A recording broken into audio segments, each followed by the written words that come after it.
அஸ்ஸலாமு அலைக்கும். இது தேர்ஸ்டே ஈவினிங். இன்றைக்கி இங்கே பவர் கட் அப்படிங்கிறதுனால காலையிலேருந்து ஒரே கரண்ட் இல்லாமல் எந்த வேலையுமே ஓடலை. நாள் ஃபுல்லாக என்னோடய கிச்சனில் லைட் ஆன்லேயே தான் இருக்கும். ஏன்னா பகல்லையே ஃபுல்லாக இருட்டாக தான் இருக்கும். அதனால் பவர் கட் ஆயிடுச்சுனாலே அந்த நாள் எந்த வேலையுமே ஓடாது. பையன் ஸ்கூல்லேருந்து வந்துட்டான். ஃப்ரூட்ஸ் எல்லாம் கட் பண்ணி கொடுத்துடலாம் அப்படின்ட்டு கட் பண்ணி கொடுத்துட்டேன். கூடவே ஏலக்காய் தூள் போட்டு கொஞ்சம் டீ ஸ்ட்ராங்காக போட்டு குடிக்கலாம் அப்படின்ட்டு அதையும் ரெடி பண்ணிட்டு இருக்கேன். நைட் டின்னருக்கு இன்றைக்கி புட்டு தான் செய்ய போகிறேன். புட்டுக்கு மாவு அரைக்கும் போது இந்த மாதிரி கொரகொரப்பாக அரைச்சி தர சொல்லி கேட்டு வாங்கி புட்டு செஞ்சு பாருங்க. நல்லா சாஃப்டா இருக்கும் சாப்பிட்றதுக்கு.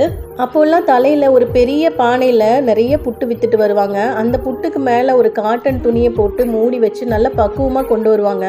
அதோட டேஸ்ட் ரொம்பவே சூப்பரா இருக்கும். இந்த சாஃப்ட்னஸ் அப்படியே மாறாம இருக்கும். இதுல வெறும் சக்கரை மட்டும்தான் போட்டு செஞ்சிருப்பாங்க. அதுவே நல்ல டேஸ்டா இருக்கும்.